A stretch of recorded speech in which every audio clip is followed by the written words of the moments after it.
In the scorching deserts of Sindh, an ancient mosque hid a secret buried for centuries. When a poor mason named Rafiq struck his shovel against the ground, he uncovered a brass pot filled with gold and mysterious Arabic scrolls. The villagers thought it was a miracle, until the Imam read the script aloud. It spoke of betrayal, repentance, and a sacred trust that should never have been broken. What they found beneath the mosque wasn't just treasure, it was something alive, something waiting. Before we begin, give this video a like, subscribe to the channel, and stay with us. Let's begin. The hidden treasure beneath the mosque. In the dusty heart of Sindh, where the land stretches endlessly under a pale sun, the village of Mehrabpur rested like a forgotten page from another century. The call of distant roosters mixed with the low hum of windmills, and the air carried a faint smell of dry clay and dates. Every lane, every crumbling wall seemed soaked in history, the kind that people stopped questioning long ago because its answers lie buried too deep. At the eastern edge of the village stood an ancient mosque. Small but dignified, its dome faded to a dull turquoise shade. The bricks at its base were darkened with age, and the wooden doors groaned like tired old men when the muezzin opened them for prayer. No one knew exactly when it was built. Some said during the Mughal era, others whispered it had existed since before even that, when the desert still had rivers flowing through it. Children of Mehrabpur would often run around its courtyard chasing each other, their laughter echoing under the stone arches. But every child knew one thing: never go near the back wall after sunset. Their grandmothers used to warn them, that side of the mosque listens, it remembers, and so as evening would fall, even the boldest boys would pull away from that shadowed corner, where the ground always felt strangely cooler than the rest. Among the villagers was Rafiq, a thin, weary mason whose fingers were cracked from years of mixing mortar and lifting stones.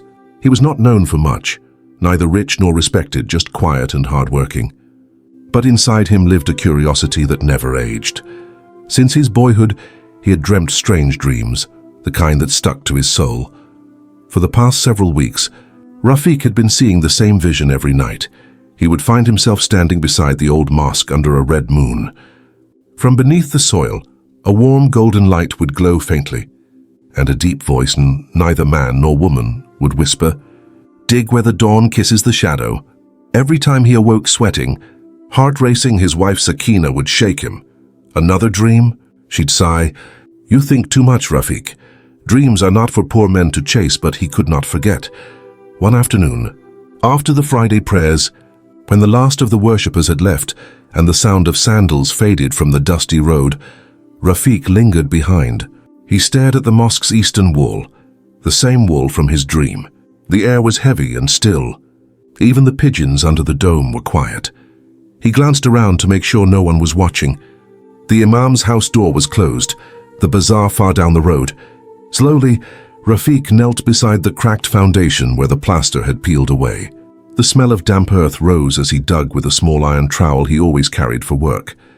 At first it was just soil, dry, reddish, and ordinary. But soon the color darkened, and his tool made a faint clink. He paused. His pulse quickened.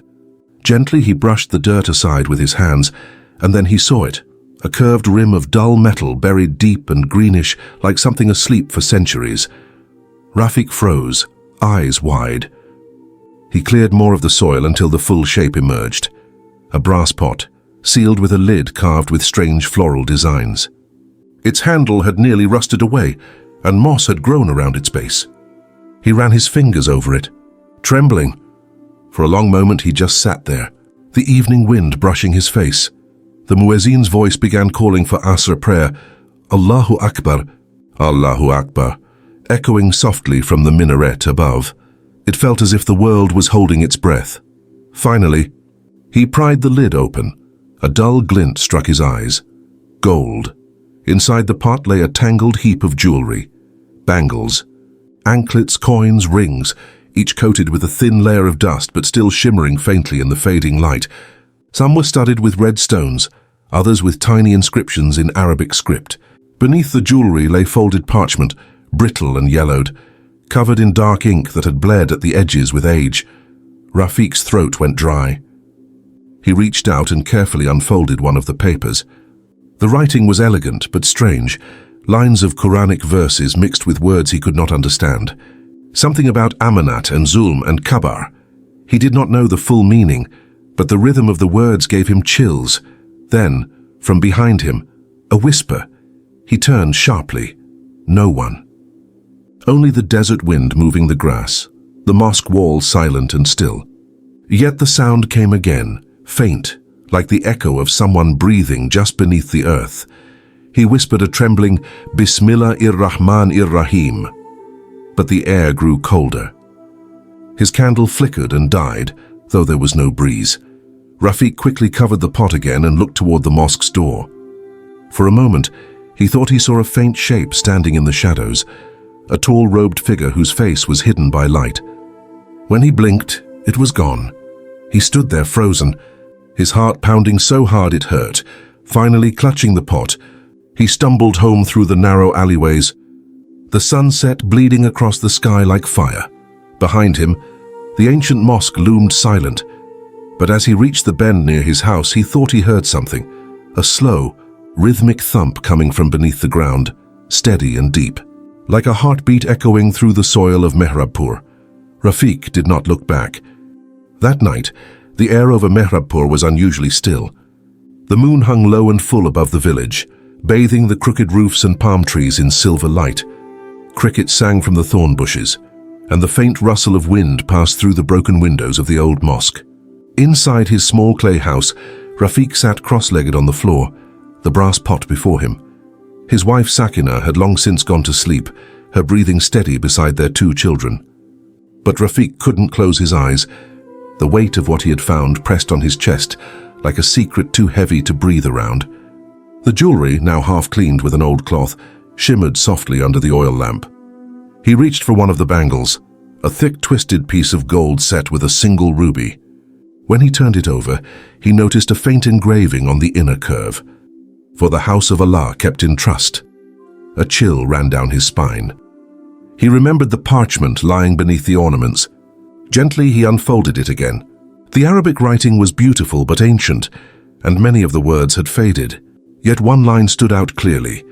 Whosoever disturbs this trust without pure intention shall awaken the keeper beneath.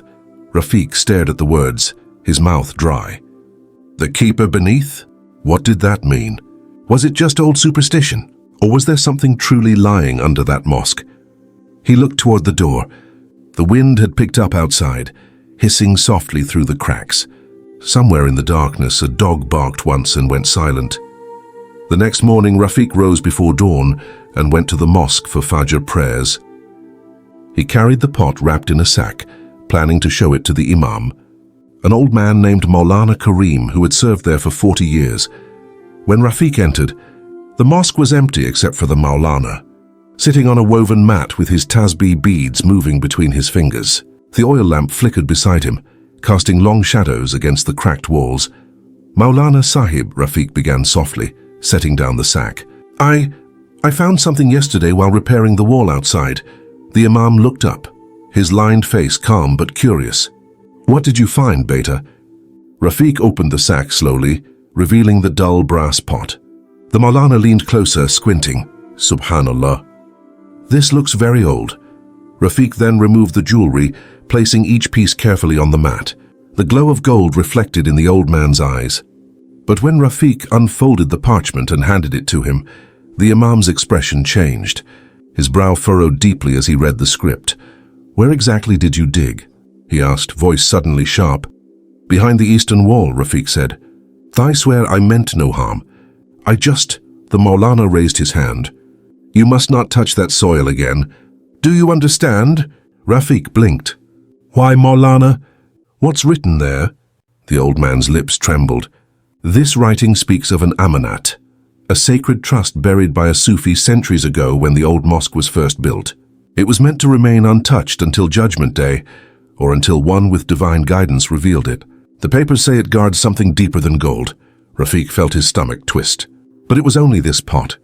Nothing else, Maulana Karim shook his head slowly. No, my son. The treasure you found may be just the surface. Beneath the mosque lies something sealed, something that was never meant to see the light again. He gathered the jewelry back into the pot and whispered verses from the Quran over it. "Keep this with me for now," he said. "I will pray for guidance before deciding what to do." Rafiq hesitated. "Maulana, please, tell me what the keeper beneath means." The old man's eyes glinted in the dim light. "Every sacred trust has its guardian. Some are men of flesh, others are not." That evening, the village buzzed with quiet gossip. Someone had seen Rafiq carrying a heavy sack from the mosque, and word spread faster than the desert wind. Men whispered near the tea stalls. Women peered from their courtyards. By sunset, Bashir, the local landowner's overseer, came knocking at Rafiq's door. "I heard you found something," he said with a thin smile. "You know such things belong to the state now. Why didn't you report it?" Rafiq's face went pale. "There's nothing of value, just old metal." But Bashir wasn't fooled. "Tomorrow morning I'm coming with the police. You'd better not hide anything." When Bashir left, Rafiq sank to the ground, trembling. He felt trapped between fear of men and fear of something far older than them. The Imam had kept the pot, yet Rafiq knew even that might not protect him. That night he dreamed again, only this time the voice was louder. "You took what was sealed. Return it, or the sand will claim its due." He woke up gasping, sweat soaking his shirt. The floor beneath him felt cold, almost damp, as if something was breathing under the clay. From outside came a sound, not the wind, not an animal, but a slow rhythmic beat like a drum buried deep underground. Rafiq crawled to the door and looked toward the mosque. A faint light shimmered around its base, golden and alive, pulsing with each invisible heartbeat. He whispered to himself, "Ya Allah, what have I done?" The ground beneath his feet quivered, just once, like a warning. Then the light vanished, leaving the village silent again. The morning broke over Merapur with a strange heaviness in the air. The date palms swayed under a low reddish sky, and the muezzin's call to prayer sounded weaker than usual, as though the echo itself was tired. Rafiq hadn't slept at all. His eyes were sunken, and his palms trembled as he washed his face at the clay basin near the courtyard. Every time he blinked, he saw that faint golden glow under the mosque, the same light that had appeared in his dream, and again last night in reality. Sakina noticed his restlessness. "Rafiq, what's troubling you?" she asked, pressing a hand to his shoulder. He looked away. "Nothing, just work. Maybe I'm overthinking." But even his own voice didn't sound like his anymore. By mid-morning, the sun had turned harsh. Dust lifted from the streets, and children chased each other barefoot through the lanes. Rafiq went to the mosque driven by something he didn't understand: fear, curiosity, guilt. Perhaps all of it. But when he reached there, he found the doors locked from inside. He knocked softly. "Maulana Sahib." There was no reply. The silence inside felt wrong, too deep, too still. Normally, even when the mosque was empty, one could hear pigeons fluttering or the whisper of wind against the dome. Now there was nothing. Rafiq hesitated, but then walked around to the back, the same eastern side where he had dug up the brass pot. The ground looked disturbed again. Someone had been digging there after him. He knelt and touched the soil. It was colder than before, moist despite the dry weather. His fingertips came away with a faint reddish stain. For a heartbeat he thought it was rust. Then slowly the metallic scent reached his nose. Blood. He stumbled back, his pulse thundering. "Astaghfirullah," he whispered under his breath. Before he could collect his thoughts, a shadow appeared behind him. It was Maulana Karim, his white turban slightly undone, eyes red-rimmed as if he hadn't slept either. He looked older, frailer than just a day ago. "Maulana," Rafiq exhaled with relief. "I was worried. Someone's been digging here again." But the Imam only looked at him blankly. Then, after a long pause, he said, "I was the one digging, Rafiq." Rafiq stared in disbelief. "You? But why?" The old man's hands trembled as he gestured toward the soil. "I couldn't rest after last night. I prayed until dawn, asking Allah for a sign. And then I heard something under the ground, like a pulse, like breathing." He pointed at the earth. "It's not just dirt. Something below is alive or pretending to be." Rafiq's heart hammered against his ribs. "Alive? What do you mean?" The Maulana shook his head. "I don't know. But the writing spoke of a keeper, a guardian of the trust. I fear we may have disturbed what should never be awakened." That evening, the Imam gathered a few elders from the village. They sat inside the mosque courtyard, the brass pot placed before them on a rug. The golden jewelry glimmered under the lanterns, but no one dared touch it.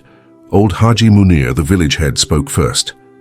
"If this is truly a relic, we must give it to the authorities. It could bring us honor." But Maulana Karim shook his head. "No, Haji Sahib, this is not worldly treasure. It is a sacred Amanat buried for a reason. If we give it away, we may be giving away something that protects us." The men exchanged uneasy glances. Bashir, the overseer, laughed mockingly. "All this talk of guardians and curses, nonsense. It's gold, and gold has no ghost." He reached out and grabbed one of the necklaces despite the Maulana's warning. The instant his skin touched it, the lamp nearest to him flickered violently. The flame stretched upward, then blew out completely. The courtyard plunged into half-darkness. A strange wind stirred, though the air had been still moments ago. The remaining lamps swayed on their hooks, their light bending as if pulled by invisible hands. Bashir dropped the necklace with a hiss. What is this trickery?" he stammered. The Maulana's voice trembled. "You have invited it." And then from the direction of the eastern wall came a low rumble, a deep resonant sound that shook the very ground beneath them. Dust fell from the dome above, and the tiles of the minaret rattled. The men scrambled to their feet, terrified. The Imam raised his hands. "Recite with me, La ilaha illallah." Their voices rose together, shaky but desperate. Slowly the rumbling subsided, fading into silence once more. But everyone in that courtyard felt the same thing. The earth under their feet had moved, not like an earthquake, but like something shifting beneath. Restless. That night the village could not sleep. People spoke of flickering lights near the mosque, of strange whispers carried on the wind. Dogs barked until dawn, then refused to go near the courtyard. Even the date trees leaned strangely toward the east, their leaves trembling though no breeze passed. Inside his house, Rafiq sat awake, staring at his hands.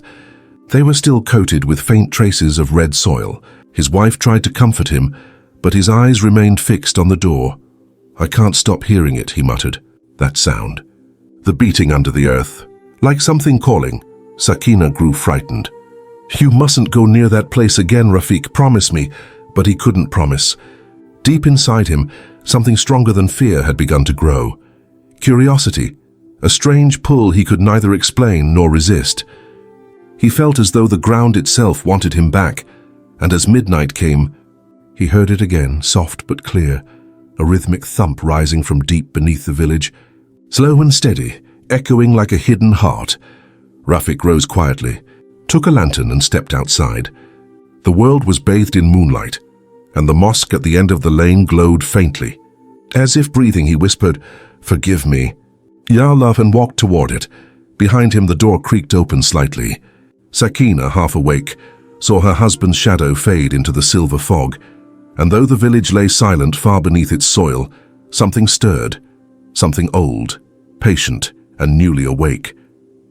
The night swallowed Mehrapur in a heavy, unnatural silence. The stars above the desert sky seemed dimmer, and even the wind moved hesitantly, whispering through palm leaves as if afraid of being heard. Down the narrow lane leading to the mosque, Rafiq walked barefoot, the flame of his lantern flickering wildly, stretching his shadow across the old brick walls like a restless spirit. His heart pounded with each step. Every few seconds he stopped and listened, nothing but the faint beating sound beneath the ground. It was steady now, like a pulse that had been waiting for him to return. The sand under his feet felt warm, almost alive. When he reached the mosque, the air around it felt heavier, pressing against his chest. The eastern wall, the one he had dug near, seemed darker than before, as if the night itself had thickened there. The moonlight fell weakly on the earth, revealing the mark of old shovel lines. He placed the lantern beside him and whispered, "Ya Allah, protect me from my own ignorance." Then he knelt and began to dig again, hands trembling but unstoppable. The soil was damp, and every scoop brought up the smell of iron and rot. After a few inches, his shovel struck something hard. He brushed the dirt away and saw not metal, but stone smooth and cold. There were carvings on it, circular patterns that shimmered faintly in the lantern light. It was no ordinary rock. It was a slab, sealed tightly with lines of old script running along the edges. Rafiq leaned closer, tracing one of the symbols with his finger. A sharp chill ran through his hand, traveling up his arm like a sting of ice. He gasped and pulled back. The soil around the slab trembled lightly, and a thin crack appeared at the center. He froze. The lantern flickered once, twice, and went out. Darkness swallowed everything, and then, from beneath the slab, a faint sound rose, a slow exhale. Like something taking its first breath after centuries of silence. Rafiq staggered backward, eyes wide in terror. He tried to stand, but the ground beneath him seemed to shift, sinking slightly as if hollow. The faint pulse he'd been hearing now turned into a heartbeat, deep, rhythmic, and terrifyingly near. Thump. Thump. Thump. He could hear it clearly, feel it through his bones. The crack in the slab widened, and a faint golden mist seeped through, swirling in the air like smoke. Within it, shadows moved, indistinct at first, then slowly forming into shapes like figures made of light and dust. Rafiq fell to his knees, clutching his head. "Forgive me, Allah. I didn't mean to—" Before he could finish, a voice rose from the ground, deep and echoing, neither male nor female, sounding like 1,000 whispers speaking as one. "You broke the seal of trust." Rafiq froze, trembling uncontrollably. His lantern rolled over, spilling oil into the sand, the faint flame licking the ground before dying completely. Only the strange golden glow from beneath remained, illuminating the terrified lines of his face. Who are you?" he stammered. "The Keeper," the voice replied. "For centuries I have guarded what men were not meant to touch. Faithless hands awaken only grief." Rafiq could barely breathe. "I swear I didn't want gold. I thought it was just forgotten." The glow pulsed violently, and the voice grew sharper. "Every generation forgets. Every thief digs, every liar prays, every sin repeats itself beneath Allah's sky. But some sins are sealed, not forgiven." The ground shook suddenly, throwing Rafiq off balance. He fell forward, his palms hitting the soil. When he looked up, the mist above the crack began to swirl faster, and through it, he saw the faint outline of a human form rising, a tall figure robed in shadow, its face hidden beneath layers of flickering gold dust. Rafiq scrambled backward until his back hit the wall. The figure's presence filled the air with a strange vibration, and the very stones of the mosque seemed to hum. "Return what was taken," the voice thundered. "The Amanat must not leave this ground." Rafiq's voice broke. "It's with Maulana Sahib. He has it. He said he would protect it." The figure's head tilted slightly, and for a moment the golden mist dimmed. Then the voice whispered again, low and chilling. "The one who took it to hide now hides within it." Rafiq didn't understand. "What do you mean?" he pleaded. But before he could move, the slab beneath cracked fully open with a deafening snap. A blast of wind shot upward, scattering the soil, and Rafiq screamed as the ground beneath him gave way. He plunged into darkness, soil and dust collapsing around him. He fell only a few feet, landing on something soft, cloth. He scrambled to stand, his lantern shattered above. But in the faint glow that remained, his eyes caught sight of something that made his blood run cold. A body, half buried in the soil. The turban still white, the hands still clutching prayer beads. Maulana Karim. Rafiq's heart stopped. No, that's not possible." He reached forward, shaking the old man's shoulder. The skin was pale but warm. His eyes opened suddenly, glassy, unfocused, and his lips moved faintly. "Rafiq, run." Then the last of the golden light swallowed them both. Above, the mosque's minaret shuddered, pigeons bursting into the night sky in frightened spirals. The villagers awoke to the sound of the earth groaning, like thunder buried deep under their homes, and when the trembling stopped, the eastern side of the mosque had sunk slightly, just enough for everyone to see that the ground there was no longer flat, but shaped like the curve of a massive buried dome breathing beneath the soil. The dawn that followed was unlike any Mehrapur had ever seen. The sky was strangely tinted, not the soft pink of morning, but a dull, bruised grey, as if the heavens themselves were exhausted. Crows circled above the minaret, shrieking endlessly, while the air smelled faintly of something metallic and burnt. The villagers gathered outside the mosque, whispering prayers under their breath, their eyes darting nervously toward the half-sunken eastern wall. Rafiq was nowhere to be found. Inside the mosque, dust hung thick in the still air. The old prayer rugs were half covered with fallen plaster. A single lantern flickered weakly in one corner. Maulana Karim sat there, or rather something that looked like him. His turban was gone, his beard disheveled, and his skin carried a faint golden hue as if the light from beneath the ground still clung to him. He was whispering verses from the Quran, but his voice trembled as though each word cost him pain. When Haji Munir entered, he froze. "Maulana Sahib! Alhamdulillah, you are alive!" We feared the mosque would collapse. The Imam looked up slowly. His eyes were different now. The white stained faintly yellow, the pupils too wide. "The mosque still stands by Allah's will," he said softly. "But something beneath has woken. It will not rest easily again." "What do you mean?" Haji Munir asked, moving closer. "We heard the ground shake. People say light came from under the soil." Maulana's lips tightened. It was not light. It was memory. Far from the mosque, near the dried riverbed that cut through the outskirts of the village, a group of boys found Rafiq. He was lying face down in the sand, his clothes torn and covered in dust, clutching a fragment of old parchment in one hand. When they turned him over, his eyes were open, but he wasn't dead. He blinked weakly, whispering the same line again and again. "The keeper waits beneath the trust. The trust is alive." They carried him home. Sakina ran out screaming, pulling him into her arms, but Rafiq barely recognized her. He looked around as if seeing the world for the first time, his gaze fixed somewhere far away. That evening, the Maulana came to see him. He sat quietly beside Rafiq's bed as Sakina wept. "His mind is lost," she cried. "He doesn't sleep, doesn't eat. He keeps talking about the earth breathing."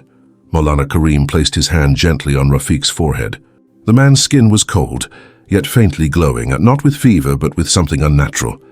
When the Imam whispered a short dua, the glow dimmed slightly, but the trembling under Rafiq's body continued, as if the pulse he had heard beneath the mosque now lived inside him.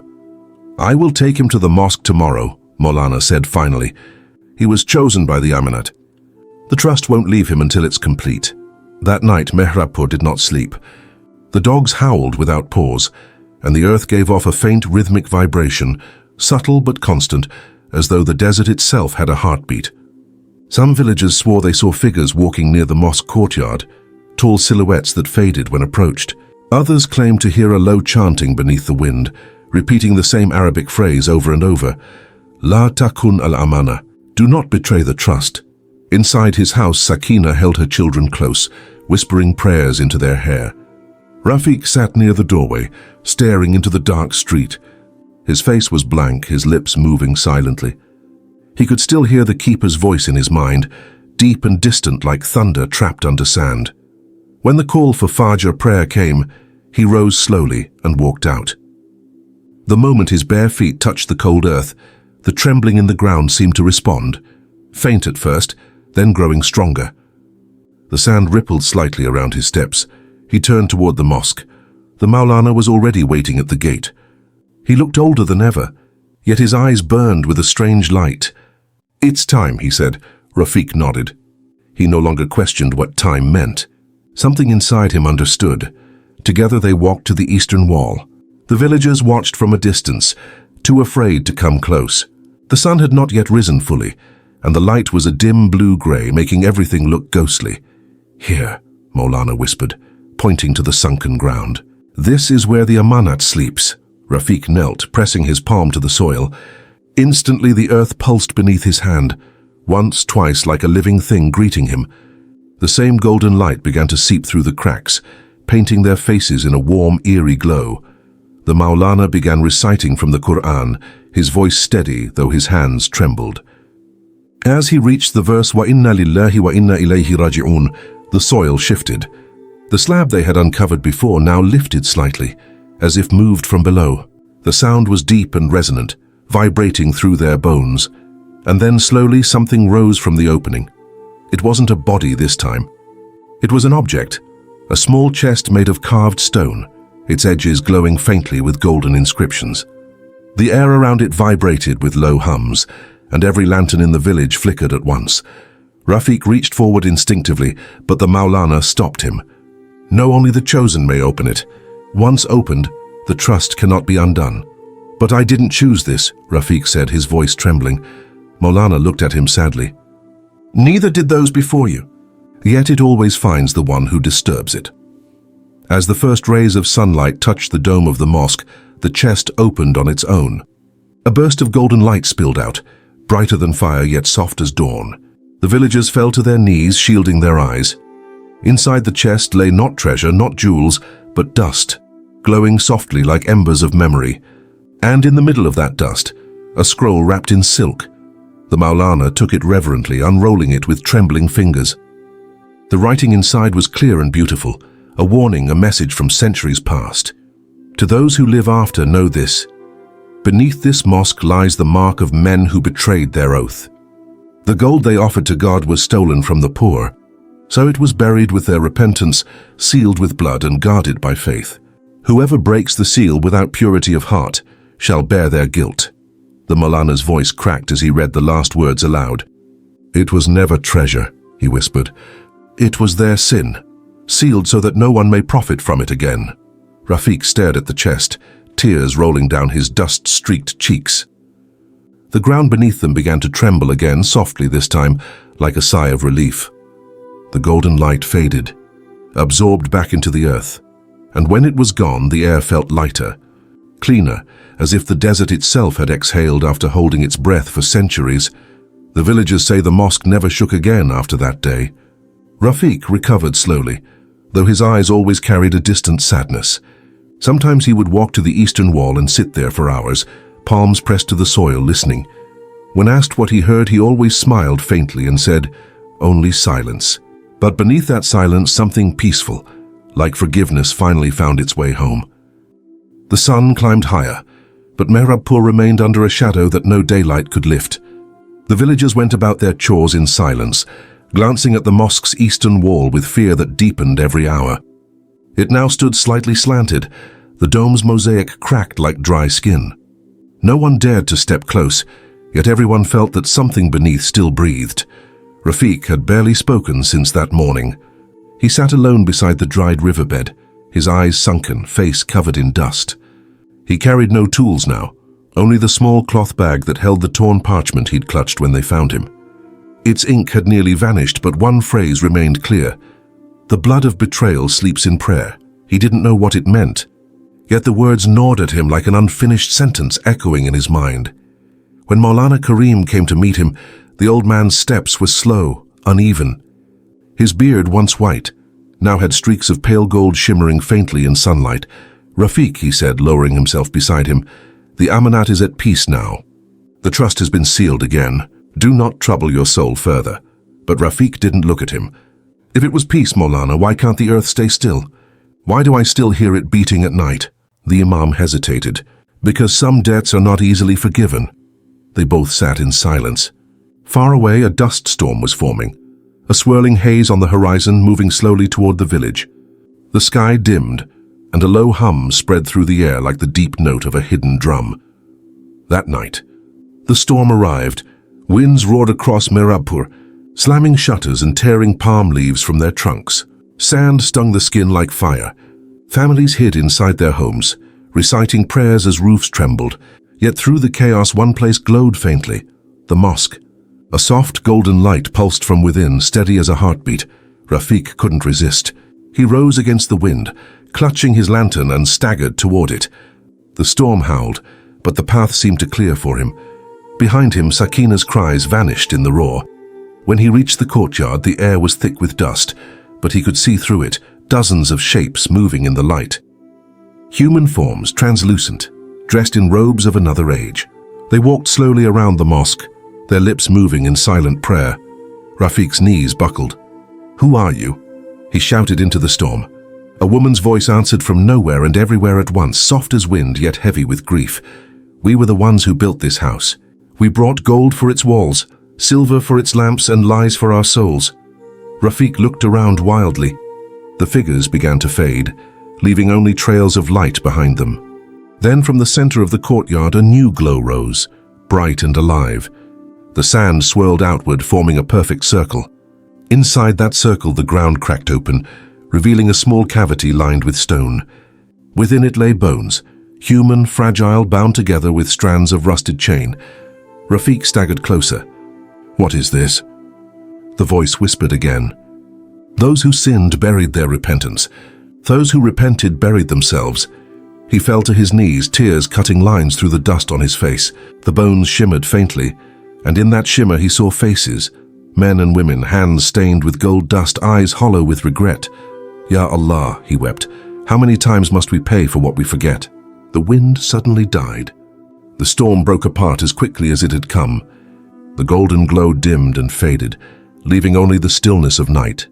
Yet the bones remained uncovered, quiet, at peace. When dawn returned, the villagers found Rafiq asleep beside them, his head resting on the sand. The faint trace of a smile on his face. He woke to the sound of gentle recitation, Maulana Karim sitting nearby, his voice calm once more. The Amanat is not punishment, the Imam said softly. It is mercy disguised as fear. You have seen what was hidden so that we may remember. That day the villagers came together for the first time in years.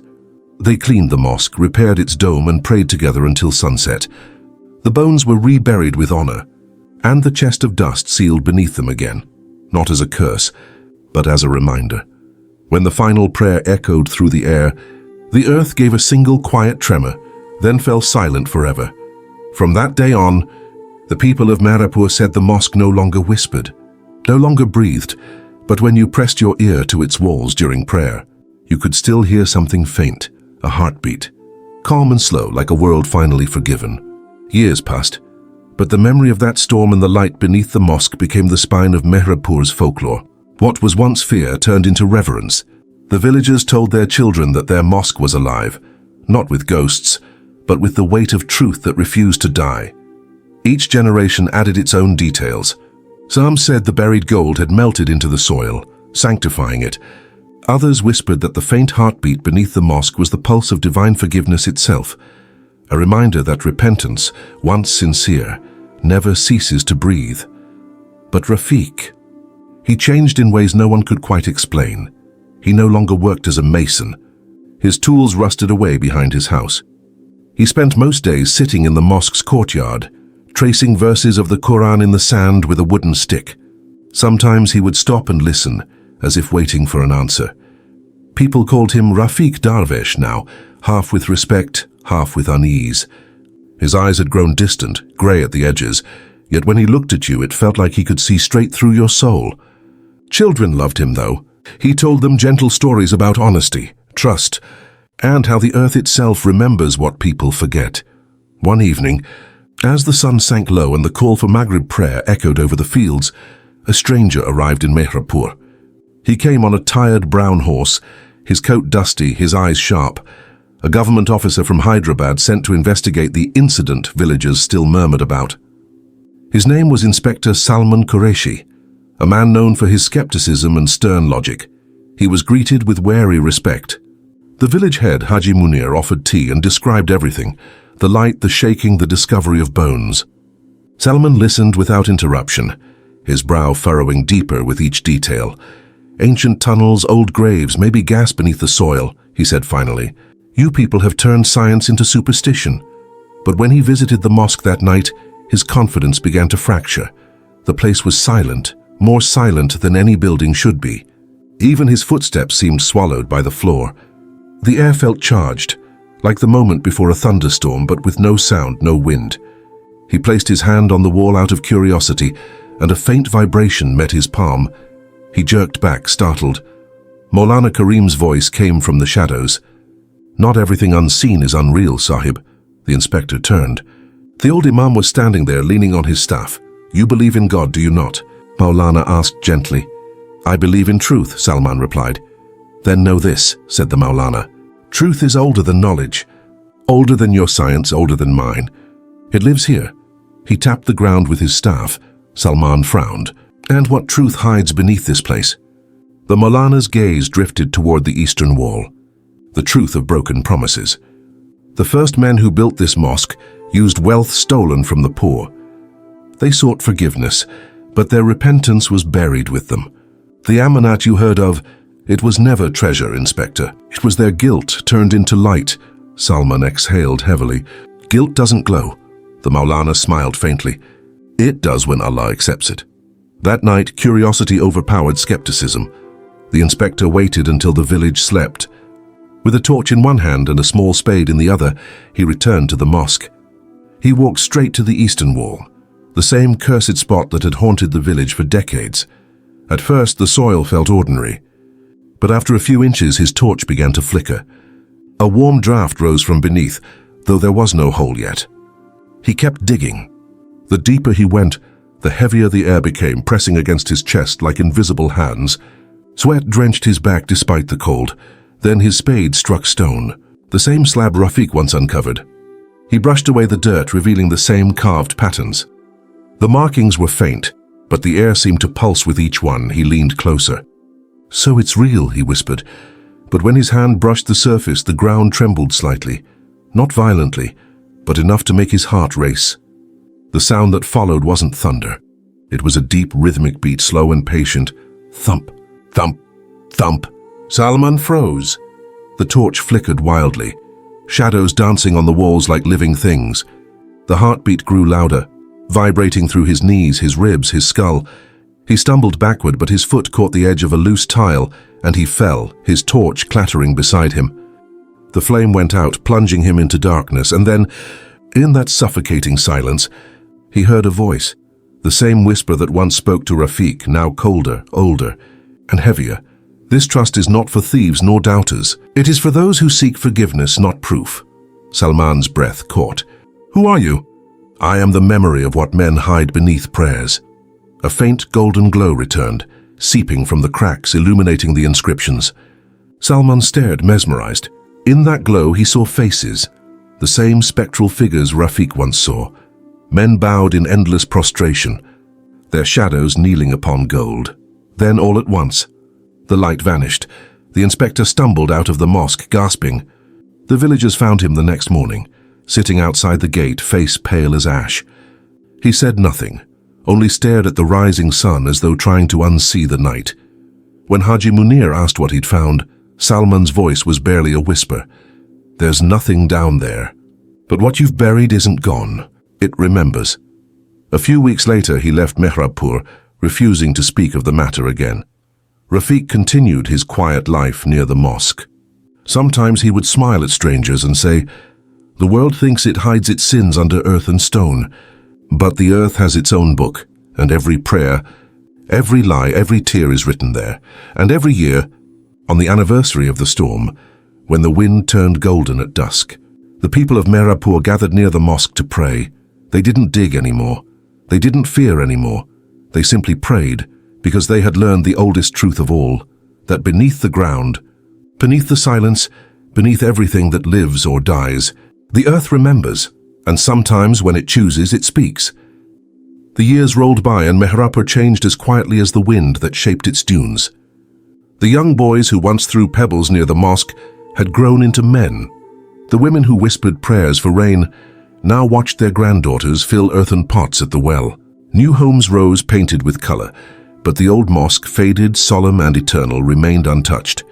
It stood as both protector and witness, its cracks veined with golden dust that glimmered faintly in sunlight. Time might have moved forward, yet the story of the buried trust never left the village. Every child in Mehrabpur knew that tale before learning to read. Mothers told it as a bedtime warning, "Do not take what isn't yours. The earth has eyes." But few remembered the faces of those who had lived through it. Rafiq, Maulana Karim, and even Inspector Salman Qureshi. They had become half-real legends, blurred between memory and myth. Some said Rafiq had left for the mountains. Others swore they saw him praying alone in the mosque every Thursday night. Long after the world thought him gone, the truth, however, was stranger. One winter dawn, when fog blanketed Mehrabpur like ghostly breath, an old traveler appeared on the road. He wore a long wool shawl, his beard white, his gait slow.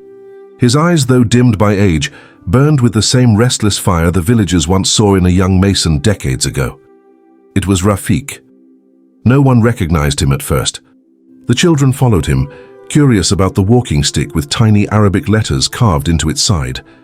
He stopped near the mosque's gate, resting his hand against the cold stone, and smiled faintly. "You've changed," he whispered to it, "but I hear you still breathe."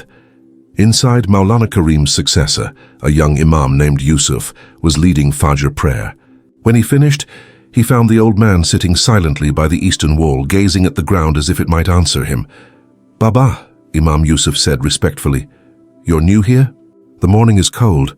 Please come inside." Rafiq's eyes lifted slowly, a shimmer of warmth within their clouded grey. "No, my son, I am not new. I'm just returning where I once fell." The Imam frowned slightly. "Fell?" Rafiq chuckled softly. "Into the hands of what you now call legend." Yusuf's eyes widened. "You mean the man from the story?" The old mason didn't answer. Instead, he drew a small pouch from his robe, a faded cloth patched and frayed.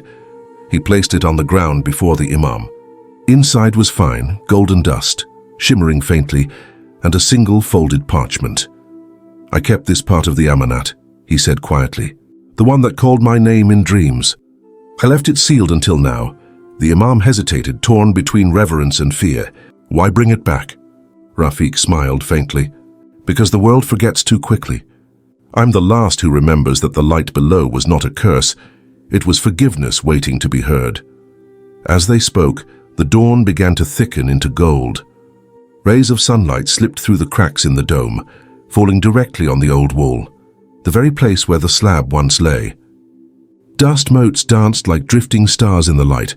Without warning, the ground trembled once, softly, like an exhale after a long sleep. The Imam stepped back in alarm, but Rafiq only closed his eyes. "Don't be afraid," he murmured. "It remembers me." Then a faint hum rose from below, the same ancient heartbeat, deep and slow. It wasn't frightening anymore. It sounded like life itself, pulsing through the centuries. The wall shimmered faintly. The golden cracks that had always marked it now glowed brighter, spreading like veins of light. The Imam gasped. "Subhanallah." Rafiq knelt slowly, pressing his forehead to the ground. "Forgive us," he whispered, "for turning your mercy into fear." The heartbeat grew softer, fading into stillness. The light dimmed, leaving behind warmth that lingered in the air. When Rafiq looked up, the cracks in the wall had sealed, smooth, whole, as if centuries of damage had healed in an instant. The Imam stared in awe. "What happened?" "The Amanat has finally rested," Rafiq said softly. "It no longer needs to guard what's already been forgiven." News spread quickly. Within days, pilgrims from neighboring villages began arriving, claiming they felt peace simply standing near the mosque's walls. Some said their illnesses eased. Others said their nightmares stopped. The government sent people again, scientists this time, carrying instruments and machines. They scanned the soil, drilled samples, took measurements. But when asked what they found, they could only say, "There's nothing unusual, just silence." No one could explain the faint warmth that always lingered in the ground at dawn, or why the echo of the call to prayer seemed to hum longer there than anywhere else in Sindh. Rafiq remained in the village for a few months. He lived quietly, teaching children how to write their names on sand, reciting verses of mercy rather than warning. When asked about the old stories, he never denied them. But he always said, "Fear is the door to wisdom, not the room itself. Walk through it, then leave it behind." As spring arrived, he grew weaker. One evening, as the sun sank behind the date trees and the shadows lengthened, he went to the mosque for the last time. He sat by the wall and closed his eyes, whispering verses of gratitude. When the call for Maghrib began, the Imam found him still seated, a faint smile on his lips. The golden dust from his pouch had spilled across the ground, glinting like 1,000 tiny stars. He was gone. The people buried him beside the mosque under a date tree that bent slightly toward the wall. They wrote no grand epitaph, only a single line on his stone. "Here rests the man who heard the earth speak, Imam, and listened." From that day forward, every Thursday night, the mosque would glow faintly from within, not bright, not frightening, but soft, like candlelight seen through cloth. The villagers called it Nuri Amanat, the light of trust. Children grew up under that glow, hearing the story of the mason who found treasure but chose forgiveness instead. They said his spirit still walks beneath the mosque, not as a ghost but as a prayer, eternal, patient, and kind. And sometimes when the wind was quiet and the night was still, those who prayed late could hear a sound faint as breath rising from the floor, a soft, rhythmic thump, like a heart still beating under the soil of Mehrabpur. Decades melted into memory, and the village of Mehrabpur transformed once again. What was once a cluster of mud huts grew into a quiet town lined with narrow brick roads, electric poles and small shops selling everything from sugar to sewing needles. Yet at its center, the old mosque remained untouched, ancient, dignified, and surrounded by whispering palms. To the newer generations, its cracked dome was simply a landmark. But to the elders who still remembered, it was the beating heart of the land, the living soul that had watched over their ancestors and absorbed their prayers, fears and tears for more than 400 years. Every visitor to Mehrabpur, whether from Karachi or Multan, was told the same story by the tea sellers and old women sitting under banyan trees. This mosque breathes, Sahib. It sleeps by day and listens by night. Some came out of faith, others out of curiosity, but all left feeling the same, an indescribable calm that clung to them long after they departed. One summer afternoon, a dusty jeep rolled into the village. A young journalist stepped out, adjusting his glasses, his camera slung over his shoulder. His name was Tariq Qureshi, grandson of the very same Inspector Salman Qureshi, who once investigated the strange tremors beneath the mosque decades ago. Tariq had grown up hearing fragments of that tale, told in hushed voices by his grandmother. She would often pause mid-story, her eyes drifting toward nothing, whispering, "Your grandfather was never the same after Mehrabpur. He said the earth there remembers." Now Tariq had come to see it for himself, not as a believer but as a reporter chasing a forgotten mystery. He was working on a documentary series titled Hidden Legends of Pakistan. Mehrabpur was to be his final episode. As he entered the town, he found it unchanged by time. Children chased each other barefoot, old men played carom under neem trees, and the faint hum of the call to prayer rolled lazily through the afternoon heat. When he reached the mosque, Tariq paused. It was smaller than he imagined, yet somehow larger inside his heart. The walls were pale, streaked with moss, and tiny veins of gold shimmered faintly beneath the plaster, sunlight catching the traces of that long-ago miracle. He began filming, his voice calm but intrigued. "Behind me stands the Mosque of the Hidden Trust, where villagers believe the earth itself once spoke. Legends claim that beneath its foundation lies a buried secret, one that glows in the dark and beats like a living heart." After interviewing several locals, he finally met an old man sweeping the courtyard, tall, bent, and wearing a green turban. His name was Yusuf, the same Imam who had once met Rafiq in his final days. Tariq approached respectfully. "Maulana Sahib, I've heard this mosque has a story unlike any other. Do you believe it truly happened?" The old Imam smiled, his eyes kind. "Belief isn't about what happened, Beta. It's about what continues to happen. You're standing where generations found peace. That's miracle enough." "But," Tariq pressed, "is there really something under the mosque? My grandfather Salman Qureshi came here once. He wrote in his notes that he heard a heartbeat."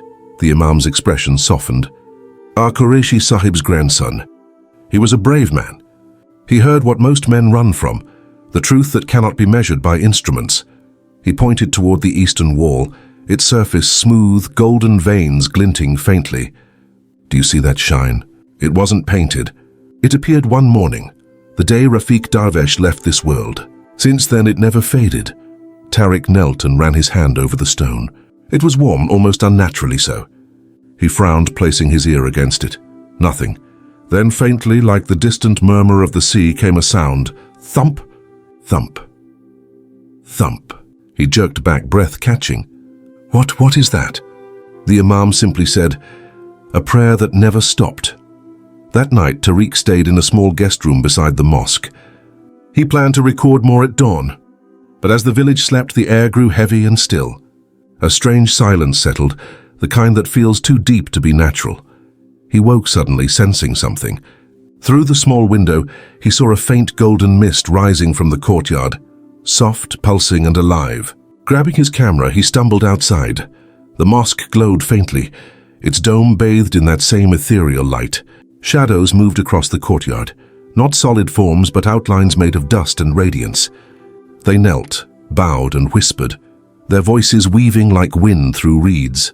Tariq's camera trembled in his hands. "Subhanallah," he breathed. He lifted the lens and began recording, but as he zoomed in, the light intensified. His camera screen flickered, then went black. The mist swirled around him, warm and whispering. "Your blood remembers him," the voices said together. "The seeker who doubted, the heart that feared." He froze. My grandfather." He came with questions. He left with silence. You came with his questions too. The mist thickened, spinning faster. He dropped his camera, shielding his face. What do you want from me? The whisper grew softer now, almost tender. Not belief, only understanding. Tell the world that guilt is heavier than gold, and forgiveness is the only treasure worth uncovering. The golden glow dimmed, fading like dawn, dissolving the last of night. When Tariq opened his eyes, the courtyard was empty. The air was still, the world ordinary again. His camera lay broken, its lens cracked. But when he checked the memory card later, every file was blank, except one. A single frame remained, a still image of the mosque glowing faintly under the moon, and a line written in Urdu light across the base of the wall. The trust is fulfilled. Tariq returned to Karachi with more questions than answers. He wrote his article but never published it. Some truths, he decided, were meant to be kept in whispers. He sent a copy of his notes to the local library in Mehrabpur, sealing them in an envelope labeled, "For those who listen." Years later, long after Tariq himself had passed, a child visiting the mosque for evening prayer knelt near the eastern wall and placed his ear to the floor, curious about the old legend. He stayed there for a long time, smiling. When asked what he heard, he said softly, "It's like someone's heart beating under the ground, but it doesn't sound sad. It sounds like home." And so, the story of Mehrabpur's buried trust came full circle. The earth still held its secrets, the mosque still stood, and the people still prayed, not for treasure, not for miracles, but for peace, because deep beneath the soil of Sindh, where gold once gleamed and guilt once slept, something greater remained, the quiet, eternal rhythm of forgiveness still beating, still remembering, beneath the heart of a village that learned to listen.